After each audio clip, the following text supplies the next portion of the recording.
হযরতে ওমর রাদিয়াল্লাহু তাআলা আনহুর কাছে এক সাহাবী তার সন্তানকে নিয়ে আসলো, বলল, আমিরুল মুমিনিন, আমার এই সন্তান আমার কথা শোনে না, আমার স্ত্রীর কথা শোনে না, আপনি একটু বলে দেন যেন শোনে।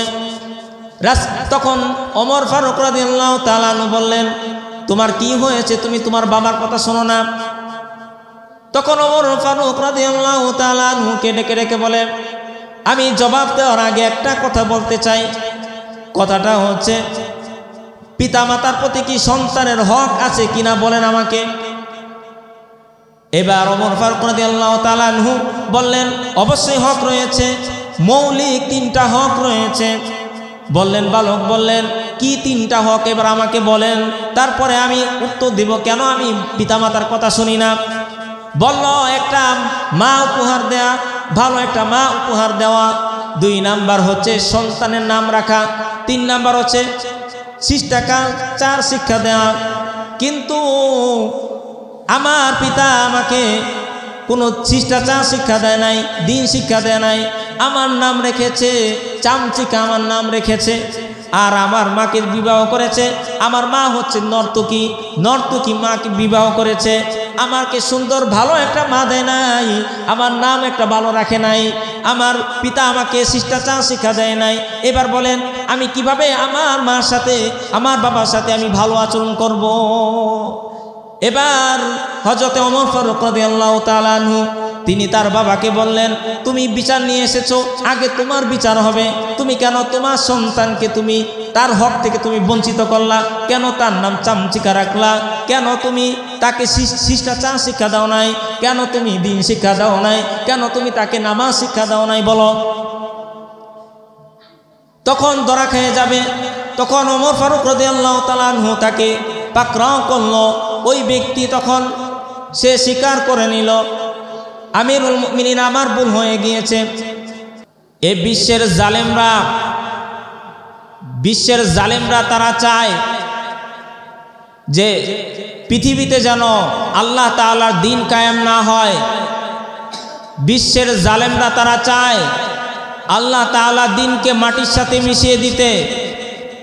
তারা চায় যেন পৃথিবীতে কোনো মুসলমান না থাকে, যেন কোরআনের প্রেমিক না থাকে, ইসলাম যেন না থাকে। পৃথিবীতে যুগে যুগে প্রত্যেকটা জালিমই তারা চায় আল্লাহ পাকের দিনকে ধ্বংস করে দিতে, আল্লাহ পাকের দিনকে তারা মাটির সাথে মিশিয়ে দিতে। কিন্তু তারা কখনোই পারবে না। তার কারণ হচ্ছে আমাদের সাথে একজন আছে, তিনি কে? আল্লাহ। যার কারণে পৃথিবীর জালেমরা তারা চাইলেও এই পৃথিবী থেকে ইসলামকে উঠিয়ে দিতে পারবে না, দিনকে মাটির সাথে মিশিয়ে দিতে পারবে না। যুগে যুগে যারাই দিনকে, ইসলামকে মাটির সাথে মিশিয়ে দিতে চেয়েছেন, যুগে যুগে যারা আল্লাহ পাকের দিনকে ধ্বংস করতে চেয়েছেন, বরঞ্চ যারাই এসেছেন তারাই ধ্বংস হয়ে গিয়েছে। ফেরাউন এসেছিল, নমরুদ চেয়েছিল, তারা চেয়েছিল আল্লাহ তাআলার জমিনে যেন আল্লাহ পাকের দিন কায়েম প্রতিষ্ঠিত না হয়। তারা দিনকে ধ্বংস করতে গিয়ে তারাই ধ্বংস হয়ে গিয়েছে। আল্লাহ পাক বলেন, আমি আল্লাহ দিনদার বান্দাদের সাথে আমি আছি। সুতরাং যারাই চাইবে এই পৃথিবী থেকে ইসলামকে মিশিয়ে দিতে তারাই ধ্বংস হয়ে যাবে। ঠিক কিনা বলেন? আজকে যদি আপনি তাকান, ওই মিয়ানমারের মুসলমান আমার ভাই বোনেদেরকে ওই নেতানিয়াহু সে মুসলমানদেরকে রক্তাক্ত করেছে, তাদেরকে ধ্বংস করে তাদেরকে রক্তাক্ত করেছে। এই পৃথিবী থেকে অনেক আমার মুসলমান, ফিলিস্তিনের মুসলমান ভাই বোনদেরকে শহীদ করেছে। ওই নেতানিয়াহু তার হাতকে রক্তে রঞ্জিত করেছে। আমার মুসলমানদেরকে মারতে গিয়ে ওই নেতানিয়াহুর অবস্থা ঠিক তেমনটাই হবে যেমন ফেরাউন আর নমরুদের হয়েছে। তারাও চেয়েছিল এই পৃথিবী থেকে ইসলামকে একেবারে নিঃশেষ করে দিতে তারা যেমনিভাবে ধ্বংস হয়ে গিয়েছে, ঠিক তদ্রূপ এই পৃথিবীতে ওই নেতানিয়াহুর অবস্থা ঠিক তদ্রূপ তার মতোই হবে। সেও একদিন ফেরাউন নমরুদের মতো ধ্বংস হয়ে যাবে, ঠিক কিনা বলেন?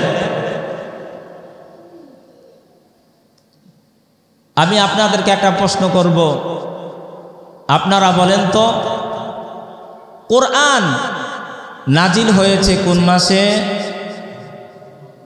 আরো জোরে বলতে হবে, কোন মাসে? রমজান মাসে কোরআন নাজিল হয়েছে। কোন দিনে নাজিল হয়েছে বলেন তো? 27 কদর, কদরের রাত্রিতে কোরআন নাজিল হয়েছে। আল্লাহ পাক বলেন ইন্না আনজালনাহু ফি লাইলাতিল কদর, আমি নিশ্চয় আনজালনাহু কোরআন নাজিল করেছি লাইলাতুল কদরে, আমি আল্লাহ পাক কোরআন নাজিল করেছি। আল্লাহ পাক প্রশ্ন করতেছেন, হাবিব আপনি কি জানেন নাকি? ওমা আদরাকা মা লাইলাতুল কদর, হাবিব আপনি কি জানেন নাকি লাইলাতুল কদর কি? আল্লাহ পাক নিজেই প্রশ্ন করলেন, আবার আল্লাহ পাক নিজেই তার প্রশ্নের জবাব দিতেছেন। লাইলাতুল কদরি খায়রুম মিন আলফি শাহর, লাইলাতুল কদর হচ্ছে হাজারো মাস থেকে সবচেয়ে উত্তম রজনী হচ্ছে লাইলাতুল কদর। আল্লাহ পাক এই কদরের রাতকে দামি করলেন একটা মাত্র কারণ হচ্ছে এই কদরের রাতিতে রজনীতে আল্লাহ পাক কোরআন নাজিল করেছেন। আল্লাহ পাক যদি কোরআন সবে কদরের দিন নাজিল করার কারণে যদি কদরের রাতির দাবি হয়ে যায়, হাজারো মাস থেকে যদি উত্তম হয়ে যায়, তাহলে কোরআন যারা পড়বে, কোরআন যারা বুকে ধারণ করবে, এ কোরআন যারা শুনবে, কোরআন যারা বুঝবে, কোরআন অনুযায়ী যারা জীবন বাস্তবায়িত করবে, আল্লাহ পাক তাদেরকেও দামি করে দিবেন, আল্লাহ পাক তাদেরকেও দামি করে দিবে, ঠিক কিনা বলেন? এজন্য আপনি দেখবেন সাধারণত গাছের একটা কাঠ, ওই কাঠের কোনো মূল্য নাই, ওই কাঠকে মানুষ পাড়ায়, কিন্তু ওই কাঠ দিয়ে যখন রেহাল তৈরি করা হয়, ওই রেহাল কতটা দামি হয়ে যায়। রেহালের সাথে কারো যদি পা লেগে যায়, ওই রেহালটাকে মানুষ চুম্মা দেয়, মানুষ রেহালটাকে বুকে নেয়। তার কারণ হচ্ছে কোরআনের সাথে ওই রেহালের সম্পর্ক হয়ে গিয়েছে। কোরআনের সাথে ওই রেহালটা, ওই কাঠটা কোরআনের সাথে সম্পর্ক হওয়ার কারণে যদি রেহালটা দামি হয়ে যায়, যদি রেহালটা যদি এত দামি হয়ে যায়, যারা এই কোরআন পড়বে, যারা কোরআন বুঝবে, যারা কোরআন অনুযায়ী নিজের ব্যক্তিগত জীবন থেকে পারিবারিক জীবন পর্যন্ত প্রতিটা সেক্টরে যারা এ কোরআন অনুযায়ী নিজের জীবনটাকে বাস্তবায়িত করবে, আল্লাহ পাক ঠিক তদ্রূপ তাকেও দামি করে দিবে। সুবহানাল্লাহ।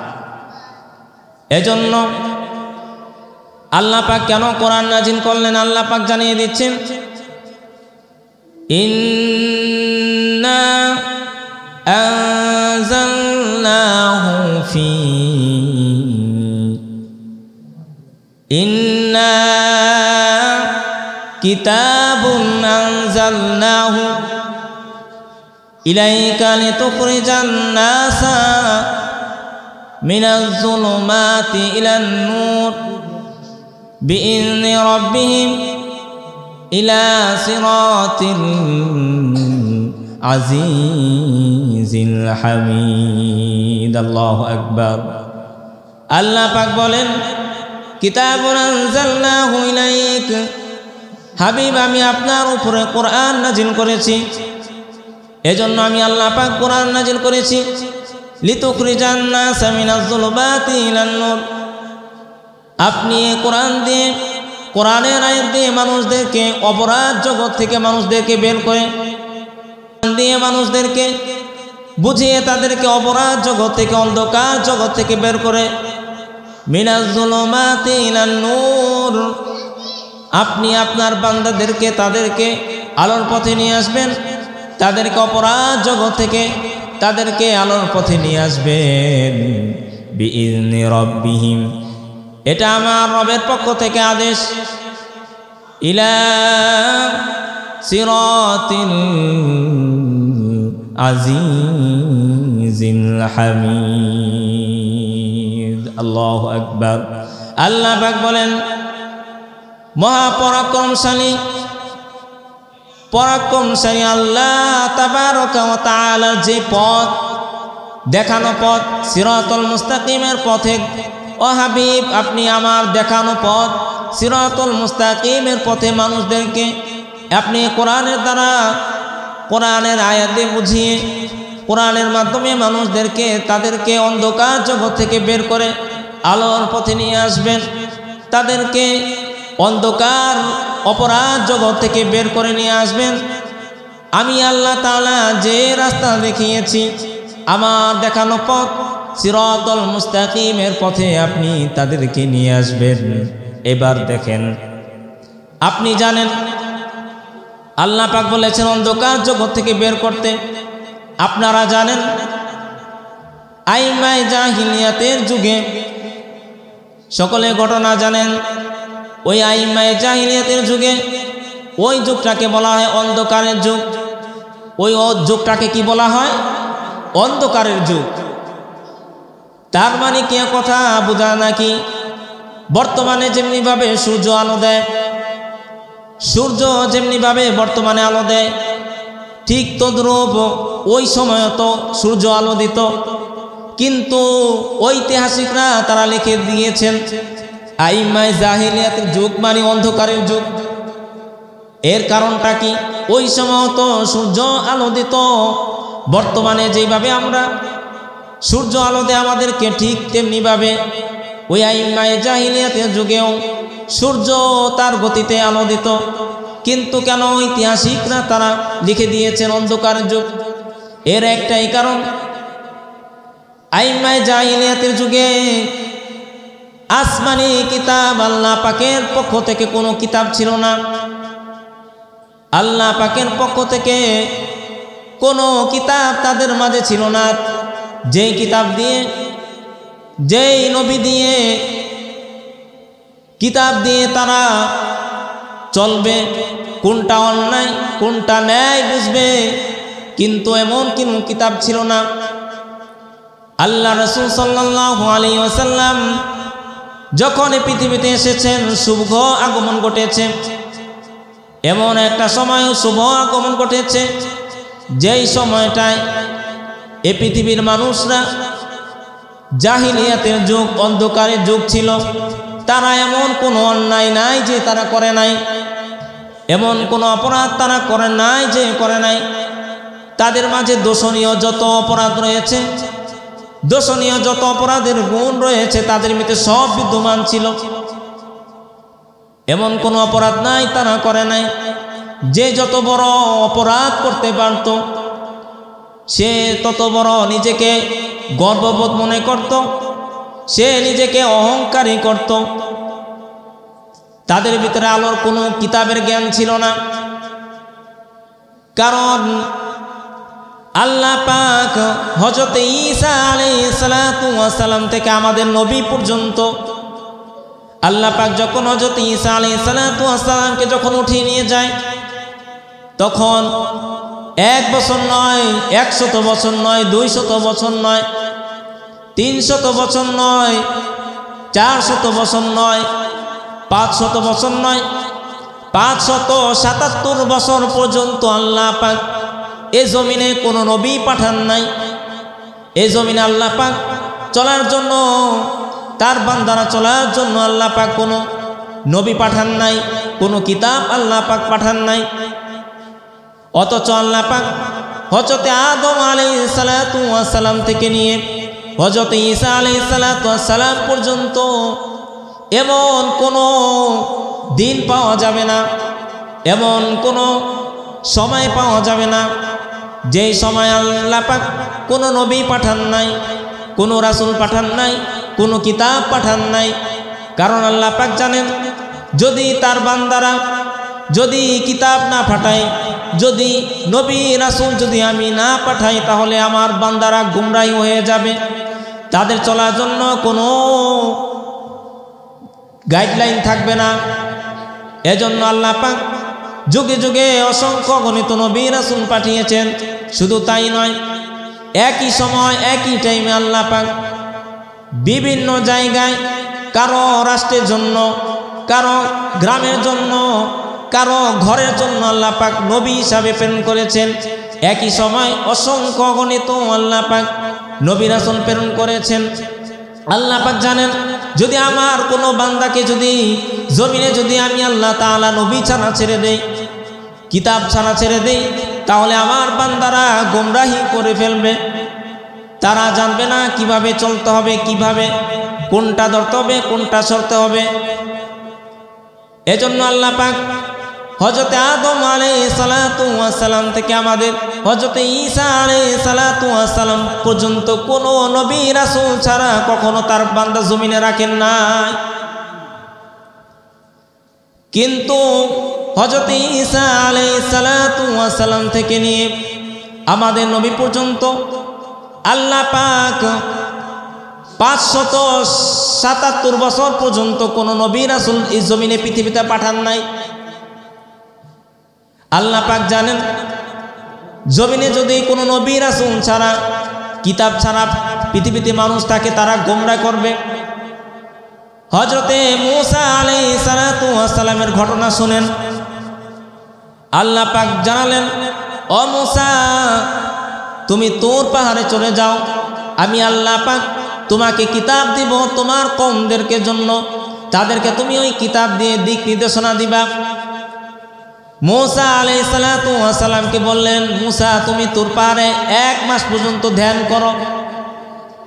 মূসা আলাইহিস সালাতু ওয়াস সালাম তিনি তার কওমদেরকে, বনী ইসরাঈলদেরকে বলে গেলেন, ও আমার কওমের লোকেরা শোনো, আল্লাহ পাক আমার উপরে কিতাব নাজিল করবেন, তাওরাত দিবেন, আমি সেই তাওরাত এনে তোমাদেরকে বুঝাবো। 1 মাস আমি ধ্যান করতে হবে তুর পাহাড়ে। অতএব তোমরা 1টা মাস নবী ছাড়া, 1টা মাস তোমরা আমি নবী ছাড়া থাকো, তোমরা কষ্ট করে থাকো। আল্লাহ রাসূল হযরতে মূসা আলাইহিস সালাতু ওয়াস সালাম আল্লাহ পাকের হুকুম অনুযায়ী তিনি তুর পাহাড়ে চলে গেল। 1 মাস হয়ে গেল, মূসা আলাইহিস সালাতু ওয়াস সালাম তিনি আসেন না। আল্লাহ পাক ঘোষণা দিলেন, ও মূসা, তোমাকে আরো এই তুর পাহাড়ে আরো 10 দিন থাকতে হবে। আমি আল্লাহ তাআলা আরো 10 দিন, মোট 40 দিন তুমি ধ্যান করার পর আমি আল্লাহ পাক তোমাকে কিতাব নাজিল করব। তখন এই মাধ্যম ছিল না, মোবাইলের মাধ্যম ছিল না যে তার কওমকে বলবে, ও আমার কওমের লোকেরা, ও আমার বনী ইসরাঈল লোকেরা শোনো, আল্লাহ পাক আরো 10 দিন আমাকে থাকতে বলেছে, তোমরা 10 দিন আরো 10 দিন অপেক্ষা করো। কিন্তু বনী ইসরাঈলরা সেই সুযোগ ছিল না। না বলার কারণে বনী ইসরাঈলরা তারা চিন্তা করলো, বলা বলি করতে লাগলো। মূসা আলাইহিস সালাতু ওয়াস সালাম 1 মাস হয়ে গেল, তার কোনো খবর নাই। তিনি 1 মাস পার হয়ে গেল, তার কোনো খবর নাই। মনে হয় মূসাকে খেয়ে ফেলেছে, কেউ বলল মনে হয় পাহাড় থেকে পড়ে গিয়েছে। এক একজনের একমত। হযরতে মূসা আলাইহিস সালাতু ওয়াস সালাম তিনি মাত্র 10 দিন বেশি হওয়ার কারণে দেখেন কি হয়েছে। এই 10 দিন অতিক্রম হওয়ার কারণে সামিরি নামে, ওই গোত্রের সামিরি নামে একজন ব্যক্তি ছিল। ওই ব্যক্তি একটা বাছুর তৈরি করলো মাটি দিয়ে, আর ওই বাছুরের সাথে হযরতে জিবরাইল আমিন যেই রাস্তা দিয়ে, যেই জায়গা দিয়ে হেঁটেছেন, ওই জায়গার মাটি নিয়ে ওই বাছুরের উপরে লেপে দিল, আর ওই বাছুরটা কথা বলা শুরু করে দিল। তখন তারা বলতে লাগলো, হ্যাঁ সামিরি, কি দেখালা তুমি? এবার সামিরি ডেকে ডেকে বলে, ও বনি ইসরাঈলরা শোনো, তোমরা মূসা আলাইহিস সালাতু ওয়াস সালামের জন্য অপেক্ষা করো না, তোমরা আজকে থেকে এই বাছুরকে তোমরা পূজা করো, আজকে থেকে তোমরা এই বাছুরকে তোমরা সিজদা করো। নাউজুবিল্লাহ। শুধুমাত্র নবী ছাড়া মাত্র 10 দিন ছিল ওই বনি ইসরাঈলের লোকেরা, 10 দিন থাকার কারণে তারা ওই গরুকে পূজা করা শুরু করে দিল, শিরক করা শুরু করে দিল, গরুকে তারা সিজদা দেওয়া শুরু করে দিল, শুধুমাত্র নবী ছাড়া 10 দিন থাকার কারণে। এজন্য মূসা আলাইহিস সালাতু ওয়াস সালাম যখন আসলেন, তার কওমকে এসে দেখে তার কওমের লোকেরা তারা বাছুরের পূজা করে, বাছুরকে সিজদা করতেছে।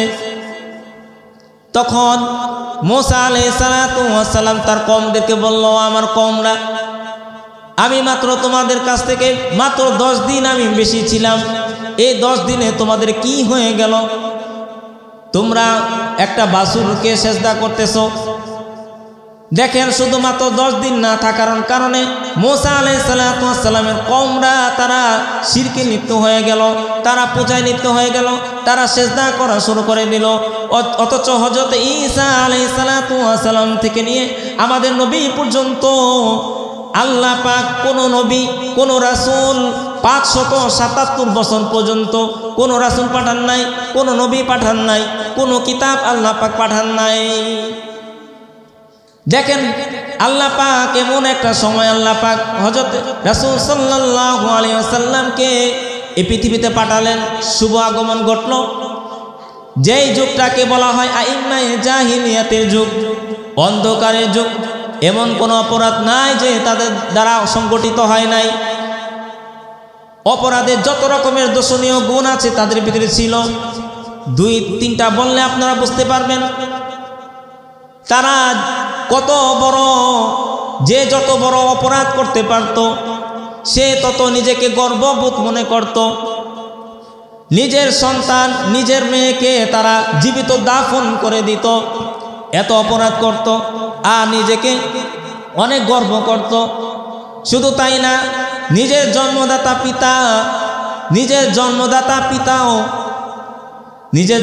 পিতা যদি 2টা বিবাহ করে, আর যদি ওই সময় যদি নিজের বাবা মারা যায়, নিজের জন্মদাতা ওই বাবা 2 স্ত্রীকে সন্তানরা ভাগ করে নিয়ে যেত। নাউজুবিল্লাহ। এমন অপরাধে তারা লিপ্ত ছিল। নিজের বাবার স্ত্রীকেও ছাড় দিত না, নিজের মেয়েকে জীবিত দাফন করে দিত।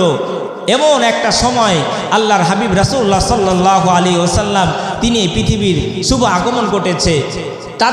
তারা অপরাধকে অপরাধী মনে করতো না।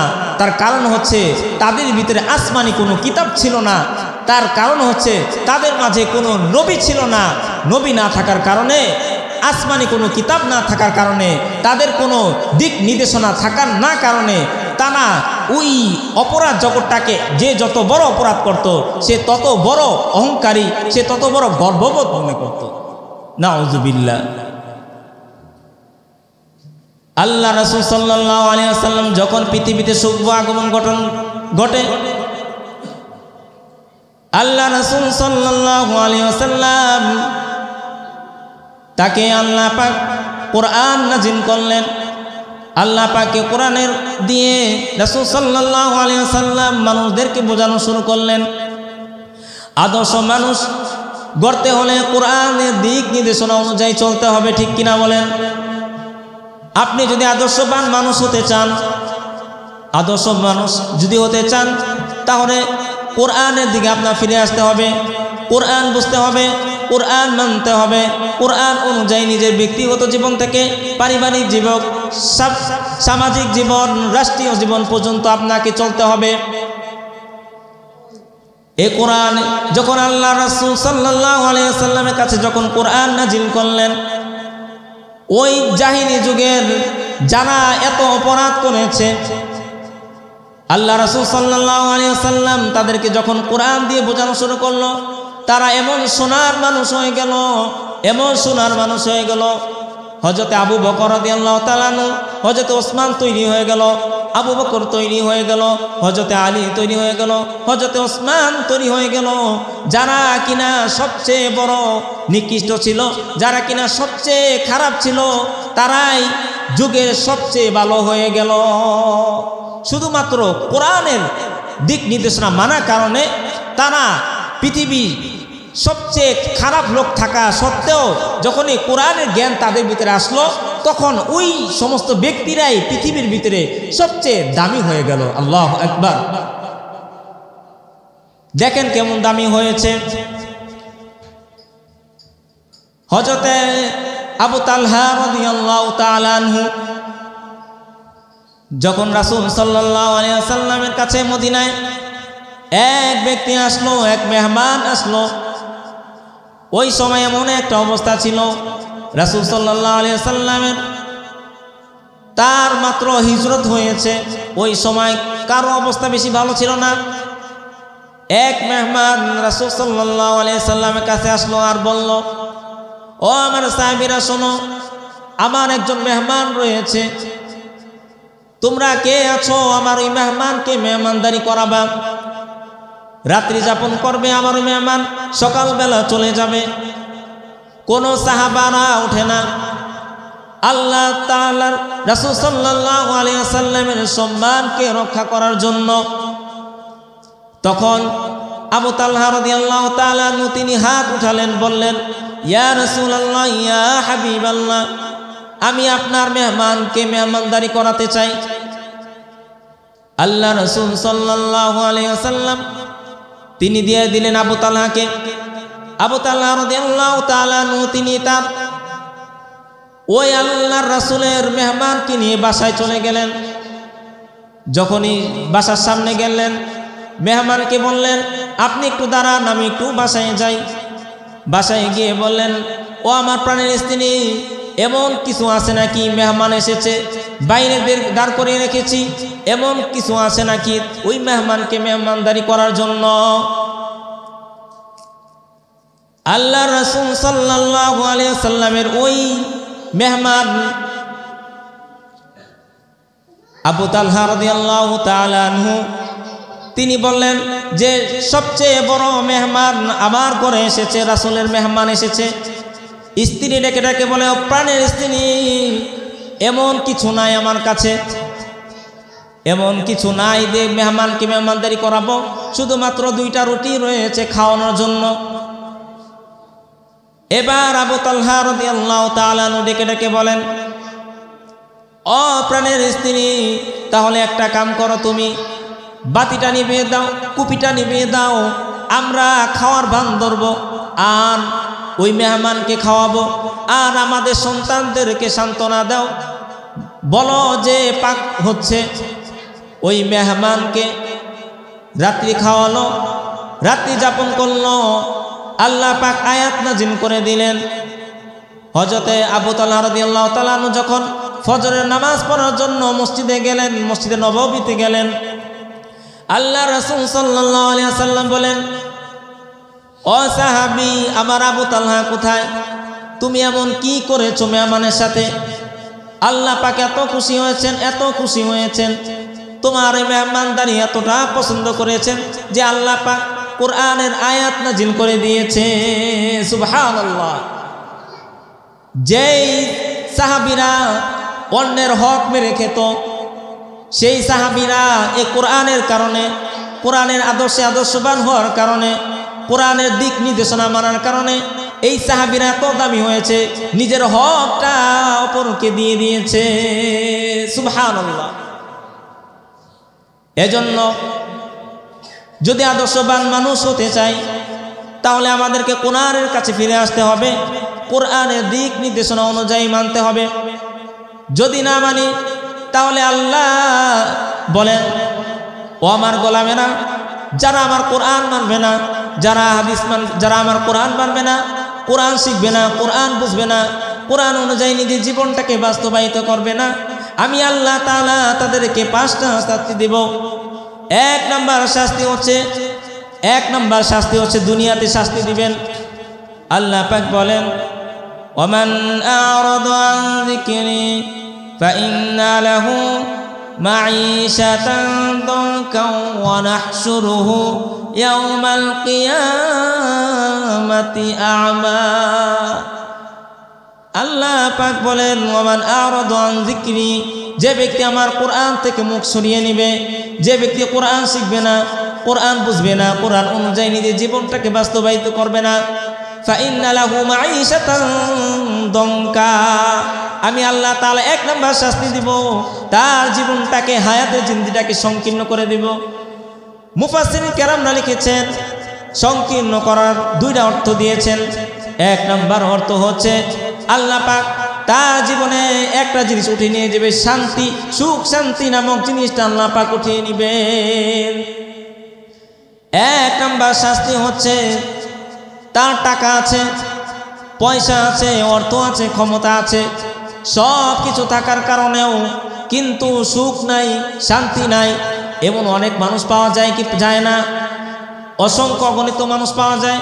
এর কারণ হচ্ছে একটাই, তারা কোরআন থেকে মুখ সরিয়ে নিয়েছে, তারা কোরআন শিখে নাই, তারা কোরআন বুঝে নাই, তারা কোরআন অনুযায়ী নিজের জীবনটাকে বাস্তবায়িত করে নাই। তখন কিয়ামতের দিন আল্লাহ পাককে ডেকে ডেকে বলবে ওয়ামান আ'রাদা আন যিকরি ফাইন্না লাহু মাঈশাতান দানকা ওয়া নাহশুরুহু ইয়াওমাল কিয়ামাতি আ'মা। আল্লাহকে ডেকে ডেকে বলবে ও মালিক, আজকে আমার কি হলো, কিয়ামতের দিন আমি কেন দেখতে পাচ্ছি না, অথচ দুনিয়ায় বসে আমি সব কিছু দেখেছি, দুনিয়ায় বসে তোমার সকল নিয়ামত আমি ভোগ করেছি, আজকে কি হলো আমি কেন দেখতে পাচ্ছি না। ফাইন্না লাহু মাঈশাতান দানকা ওয়া নাহশুরুহু ইয়াওমাল কিয়ামাতি আ'মা ওয়া ক্বাদ কুনতু বাসীরা, আমি দুনিয়ায় বসে আমি দেখতাম, অথচ এখন দেখতে পারি না, কি হলো আল্লাহ? আল্লাহ পাক বলেন ক্বালা কাযালিকা তাতকা আয়াতুনা ফানাসিতাহা ওয়া কাযালিকাল ইয়াওমা তুনসা। আল্লাহ পাক ডেকে ডেকে বলেন এক নম্বর শাস্তি হচ্ছে আমি তোমার কাছে কোরআন দিয়েছিলাম, আমি তোমাকে কোরআন দিয়েছিলাম মানার জন্য, তুমি কোরআন শিখো নাই, তুমি কোরআন বোঝো নাই, কোরআন মানো নাই, এই কারণে আমি আল্লাহ তাআলা তোমাকে অন্ধ করে আজকে উঠিয়েছি। দুই নম্বর শাস্তি হচ্ছে আল্লাহ পাক অন্ধ করে তাকে হাসরের ময়দানে উঠাবে। এক নম্বর শাস্তি দুনিয়া থেকে তাকে দুনিয়া একটা শাস্তি দিবে, তার সকল শান্তি নামক জিনিসটা তার উঠিয়ে নিয়ে যাবে, তার বরকত নামক জিনিসটা তার থেকে উঠিয়ে নিয়ে যাবে। আর দ্বিতীয় শাস্তি হচ্ছে কিয়ামতের দিন আল্লাহ তাআলার কোরআনকে সে না মানার কারণে আল্লাহ পাক তাকে শাস্তি দিবেন, কিয়ামতের দিন তাকে অন্ধ করে তাকে ওই মাটি থেকে জমিন থেকে উঠাবে, দেখতে পারবে না। আর তৃতীয় নাম্বার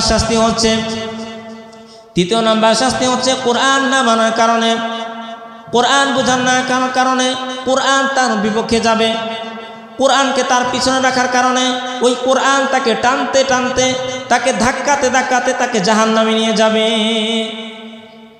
আর দুনিয়ায় বসে যারা কোরআন মানবে, কোরআন অনুযায়ী নিজের জীবনটাকে বাস্তবায়িত করবে, কোরআন দিক নির্দেশনা অনুযায়ী চলবে, তাদেরকে কোরআন তাকে সামনে রেখে তাকে টানতে টানতে তাকে জান্নাতে নিয়ে যাবে। সুবহানাল্লাহ। এই হচ্ছে তিন নাম্বার শাস্তি। তিন নাম্বার শাস্তি হচ্ছে যারা কোরআন মানবে না, কোরআনকে পিছনে রাখবে, ওই কোরআন তাদের বিপক্ষে যাবে, ওই কোরআন তাকে জাহান্নামে নিয়ে যাবে।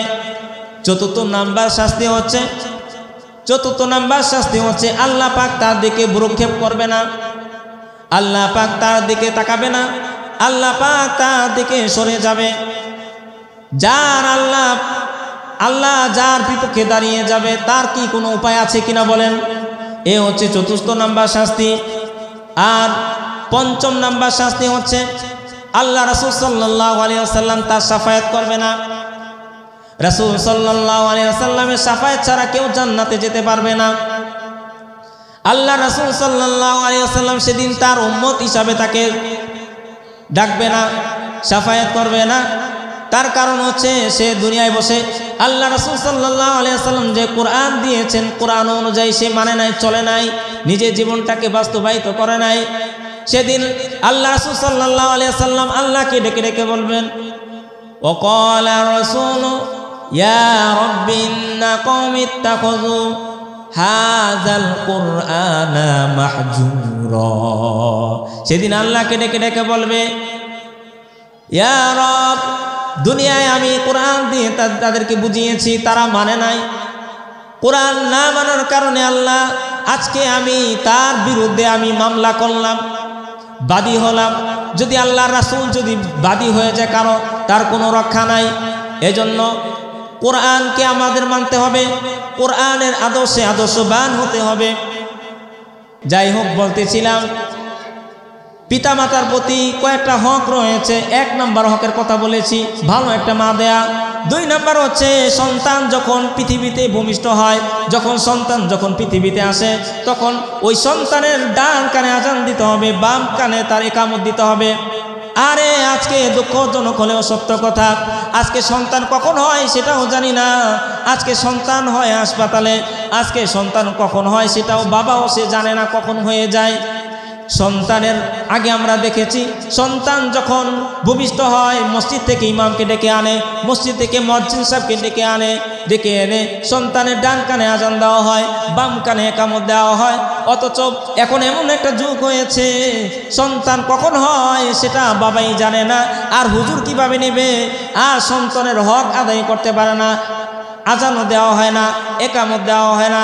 এটা হচ্ছে সন্তানের হক, 2 নম্বর হক। 3 নম্বর হক হচ্ছে সন্তানকে যারা দেখতে যাবে তারা আল্লাহ পাকের কাছে বরকতের জন্য দোয়া করবে। কিন্তু আজকে দুঃখজনক হলেও সত্য কথা, যখন সন্তান ভূমিষ্ঠ হয় তখনই সর্বপ্রথম তার ছবি তুলে ফেসবুকে ছেড়ে দেয়, মিডিয়ায় ছেড়ে দেয়। সন্তানের জন্য বরকতের জন্য দোয়া তো দূরের কথা, সন্তানের জন্য কোনো দোয়াই করে না। অথচ সন্তানের হক, 3 নম্বর হক হচ্ছে সন্তানের জন্য আল্লাহ পাকের কাছে বরকতের দোয়া করা। আমি সংক্ষিপ্ত আকারে বলতেছি যেহেতু সময় আমার কম। 3 নম্বর হকের কথা বললাম। এরপরে হচ্ছে 4 নম্বর হক হচ্ছে সন্তানের একটা সুন্দর একটা নাম রাখা, সন্তানের আকিকা করা, সন্তানের সুন্দর একটা নাম রাখা। আজকে আমরা কি নাম রাখি? বল্টু রাখি, কত রকমের নাম রাখি, কিন্তু নাম রাখতে হবে ইসলাম অনুযায়ী, শরিয়া অনুযায়ী, ইসলাম অনুযায়ী সুন্দর একটা নাম সন্তানকে রাখতে হবে। কারণ সন্তানের হকের ভিতরে 4 নম্বর হক হচ্ছে, সন্তানের হকের ভিতরে 4 নম্বর হক হচ্ছে সন্তানকে তার সুন্দর একটা নাম দেয়া, সন্তানের আকিকা করা, সন্তানের নামে আকিকা করা, এটা সন্তানের হক। এটা হচ্ছে 6 নম্বর হক। আর সর্বশেষ হক হচ্ছে সন্তানের জন্য সন্তানকে শিষ্টাচার শিক্ষা দেয়া। আর শিষ্টাচার শিক্ষা দেওয়ার ভিতরে সবচেয়ে উত্তম হচ্ছে কোরআন শিক্ষা দেওয়া। শিষ্টাচারের ভিতরে সবচেয়ে উত্তম হচ্ছে কোরআন শিক্ষা দেয়া, নামাজ শিক্ষা দেওয়া। এজন্য সন্তানকে কখনোই এই হকগুলো থেকে কখনোই বঞ্চিত করবেন না। সন্তানের সুন্দর একটা নাম রাখবেন, সন্তানের জন্য বরকতের দোয়া করবেন, সন্তানের জন্য ডান কানে আজান দিবেন, বাম কানে ইকামত দিবেন, সন্তানকে শিষ্টাচার শিক্ষা দিবেন, সন্তানের জন্য আকিকা করবেন, সন্তানের সুন্দর একটা নাম রাখবেন। এগুলো হচ্ছে সন্তানের হক। আলহামদুলিল্লাহ, যেহেতু আমার সময় অনেক পার হয়ে গিয়েছে, আমি এই পর্যন্তই যতটুকু আলোচনা করেছি। আল্লাহ পাক আমাকে সহ আমাদের সকলকে বুঝা, এর উপরে আমল করা তৌফিক দান করেন। আমিন।